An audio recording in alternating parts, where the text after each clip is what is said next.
આજ રોજ સુરત જિલ્લાના 84 તાલુકાના હઝીરા ગામ ખાતે આવેલ ઐતિહાસિક સિંગોતર માતાજી અને આશાપુરી માતાજીના મંદિર ખાતે ગુજરાત વિધાનસભાના કોંગ્રેસ પક્ષના નેતા અમિતભાઈ ચાવડા દ્વારા પૂજા અર્ચના કરી દર્શન કરવામાં આવ્યા।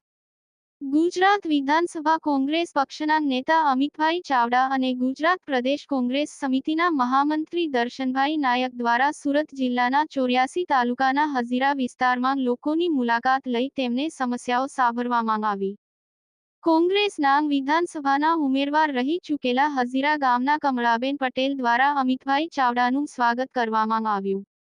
હજજી વિસ્તારના સ્થાનિક આગેવાનો અને અસરગ્રસ્ત નાગરિકો તેમજ ખેડૂતો દ્વારા હઝીરા વિસ્તારમાં કંપનીઓ દ્વારા ફેલાવવામાં આવી રહેલ પ્રદૂષણ, સરકારી અને જંગલી જમીન ઉપર કરવામાં આવી રહેલ અતિક્રમણ, ખેડૂતોની મરજી વિના કરવામાં આવેલ જમીન સંપાદન, પશુપાલન માટે ઘાસચારાની થઈ રહેલ તકલીફ, માછીમારોની સમસ્યા, હજીરા સ્મશાન ભૂમિ, હઝીરા ગામના રહેણાંક વિસ્તારમાં જસલેગના ક્રસિંગ પ્લાન્ટથી થઈ રહેલ હેરાનગતિ અને સ્થાનિકોને રોજગારી અપાવવા બાબતે રજૂઆત કરવામાં આવી।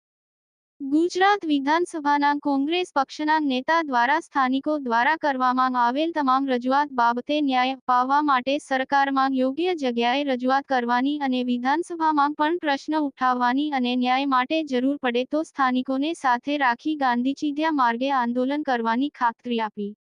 આ પ્રસંગે હઝીરાના ડેપ્યુટી સરપંચ રોહિતભાઈ પટેલ, સહકારી આગેવાન મણિલાલ પટેલ, હઝીરાના ગ્રામ પંચાયત સભ્ય આશીષ પટેલ અને અશ્વિનભાઈ પટેલ, યુવા આગેવાન બંકિમભાઈ પટેલ, વિઠ્ઠલભાઈ પટેલ, કેતનભાઈ પટેલ, લક્ષ્મીકાંત પટેલ, શિવાસિંહ રાજપૂત, હિતેશભાઈ પટેલ, મનોજભાઈ ગૌસ્વામી સહિતના આગેવાનો તેમજ અસરગ્રસ્ત ખેડૂતો અને ગ્રામજનો હાજર રહ્યા હતા।